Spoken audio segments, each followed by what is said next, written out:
I think there's so much about Portland that reminds me of my hometown, Camden, in London. There's something about the vibe that feels quite similar to that. But yeah, like every British person likes warm weather. So enjoying that part, and fantastic to be at this iconic stadium. You know, I think it's been well noted how well attended the games are and how passionate the fans are. So really brilliant to be in a place which I think has been a driving force in women's football in North America. So we'll stay with Henry here. Okay. One of the things I've really enjoyed about being around your team so far, even though it's only been brief, is even though the game is getting so much bigger and you now have some real stars on your team, everyone still seems so humble, as if nothing changed. That's a big reflection on the coach, in my eyes. How have you done such a good job keeping everyone so level-headed and so humble?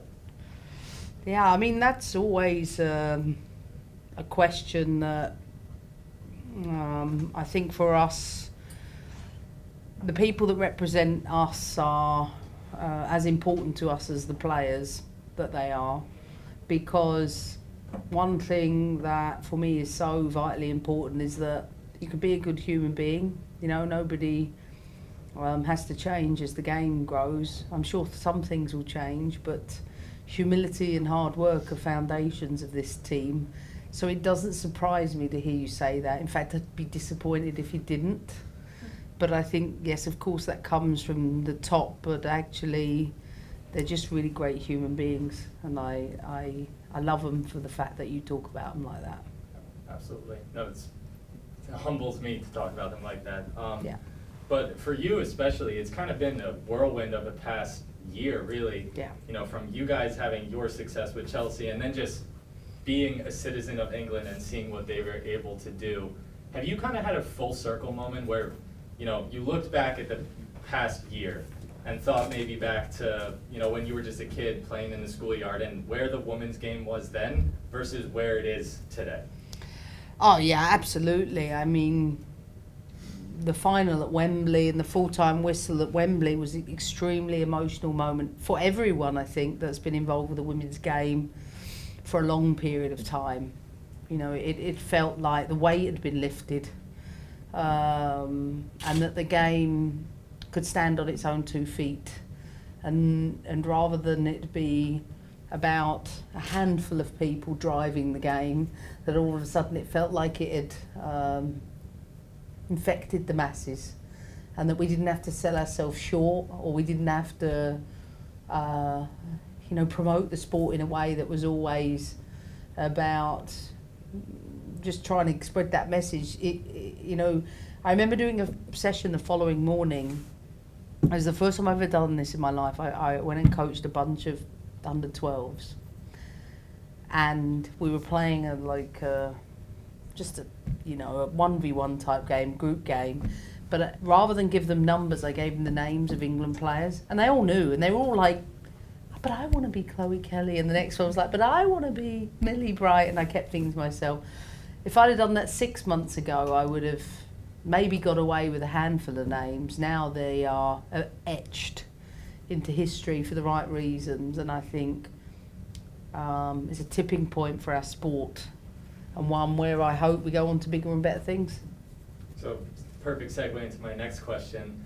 So obviously, the game has grown so much, but in my eyes, it's not necessarily a finite process of growing the game. There's never necessarily going to be a day where we say, we did it, we grew women's football, it's where we want. So, and my question is, I guess, what's the next step? Because we've taken massive steps already, but what comes next? Exactly the same steps that were there prior to the winning, which is gradual building. I think that it's got to be about more sponsorship dollars into the game. If the broadcast numbers are bringing in the numbers I know in our country that are, I think, maybe warranting eventually better broadcasting deals. I think if we're creating better streaming opportunities worldwide, we don't have to repeat everything that's being done in the men's game. That perhaps, I think, especially with DAZN this year, they did a great job with the Champions League, and I think being open to doing things differently in our sport. I think that's the nice thing. We're not so wedded to something. And then I think it's about greater prize money across the board, not just a single tournament, every league, every tournament, and then the conditions in and around that for the players. Because it's okay to talk about a Chelsea or a Portland Thorns who are well supported, but it's about the impact and the trickle-down effect to the clubs across the globe, to the grassroots level, to make sure that we've got the foundations for more to access the sport and, most importantly, prosper in it. Yeah, so coming off of that, you know, with this growth of the game, it's not all positive. Like now there's an expectation. Now there's more eyes. Now there's, Yeah. you know, a lot more stuff involved. You know, sometimes this comes with negative stuff. There's added pressure. Do you guys ever feel that? Or is that kind of like a good thing in a way? Listen, they can't go to the restaurants without paparazzi chasing them now. Our players have been chased by paparazzi on their holidays. Yes, with fame comes notoriety, comes scrutiny, comes the judgments. But hey-ho, the women have had to deal with that for a long time anyway. We just have to make sure we do the right things at the right time, but still live our lives. And I think for us as a profession, we have to support that large jump for some into a little bit of an unknown for them, and expect that there will be fallout, but have the right, like I said, the right structures around it. I think it's going to be some interesting times for that. So just got to roll with it. Do you have any more tournament-related questions at all? Yeah, I was just getting to that. So obviously with, you know, you guys are in the middle of preseason, but anytime Lyon is across the sideline from you guys, you know, get the juices flowing. What's the mindset of the team right now going into this one? It's pre-season. Some players haven't even trained yet. We're at the beginning of our process, of our journey to prepare for the season. That's why we're here, prepare for our season.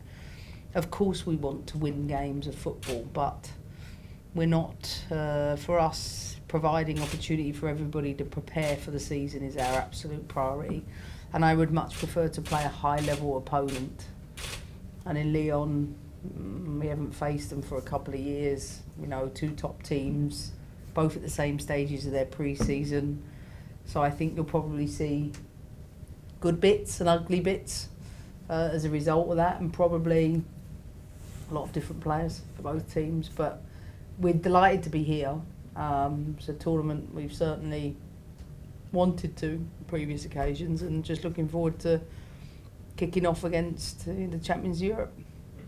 What does Lyon do well, and what about their game gives you confidence that they're beatable?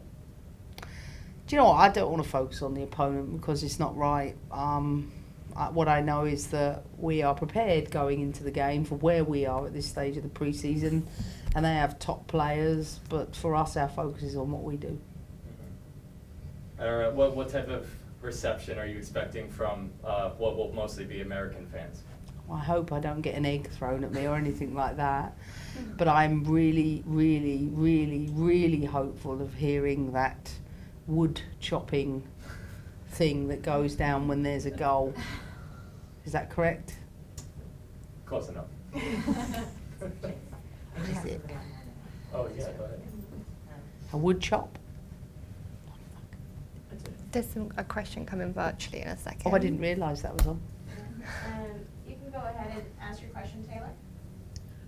Hi, yes. I'm very sad to report that unfortunately I don't believe they'll take the chainsaw out. They don't even do it Chainsaw? at the Thorns game. Oh, okay. So sadness. Taylor Vincent, she plays. I've just got a couple for you. Thanks for meeting with us before practice. What role do you feel that tournaments like this play in the absence of a Club World Cup? No, I think the fact that the tournament has been held consistently the last few years, I think gives it the right weight internationally as a high-level tournament. But, you know, of course every team wants to win it, but for the European teams, we're very much in the early stages of our pre-season. So I think if it is to serve as a precursor to something in the future, i.e. a World Club Championship, it's going to have to be set at a time where maybe half of the teams are not in their pre-season, because that in itself isn't a leveller. But it's a great opportunity to play opposition from different parts of the world. Yep, and one more. How do you think that the international friendly tournaments in general, right, because there's the Women's Cup happening in Louisville right now as well, contribute to growing the women's game? Yeah. It's amazing. I think it's great. I think the fact that, Man United played PSG today, Houston or Club Americana played Tottenham the other day. I'm only referencing the English teams because they're the ones I know about. But I think the women's game the women's club game is becoming more global. And I think these pre-season tournaments are a sign of maybe the next steps to come in the game, which is hopefully a World Club Championship. Thank you so much. Good luck tomorrow. Cheers. Any more for any more? Just one. Yeah. Hi, Emma. Nice to meet you. Hey. I'm Paola from Mexico City with Hola. WICC. Hola. Hola. I'm a former player as well. So I wanted to ask you, it's a bit more a personal question, but you've done so much for the game and you have all eyes on you and what you've been able to achieve. I don't know if it's like a secret ingredient, but how could the world have more Emma Hayes? I'm not sure the world needs any more Emma Hayeses. I'm sure I would love to see that. Listen, I have been privileged to do what I do. I've always viewed my profession as one with responsibility, but also, I just love it. I love the game. I love women's football. I'm a passionate advocate of it. I'm a fan of it. I want to see the growth of the game at this place it's at right now and beyond, that will see a world of opportunity for many women across the sport, and I think those things are starting to take shape, and my job was to maybe lead the way with some parts of those things, but there's so many super people across the world that are doing so much for the women's game, and mine is just constant reminders of how grateful I am. I love my job.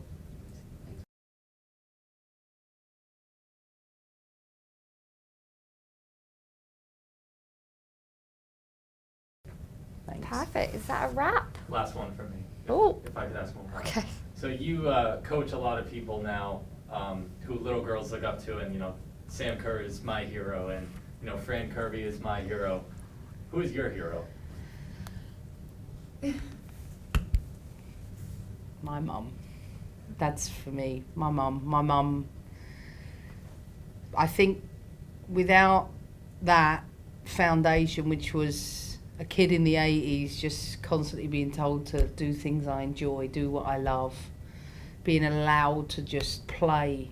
I'm such an advocate of play, and I just have joyful memories of playing the beautiful game without pressures, and I have to thank my mum for that, because she is, I think, the person who's given me, well, my dad has been my driver, my mum has given me the emotional stability to be comfortable to do what I do as a woman that maybe had to do it for a long time without many other women doing it. So I thank my mum for that.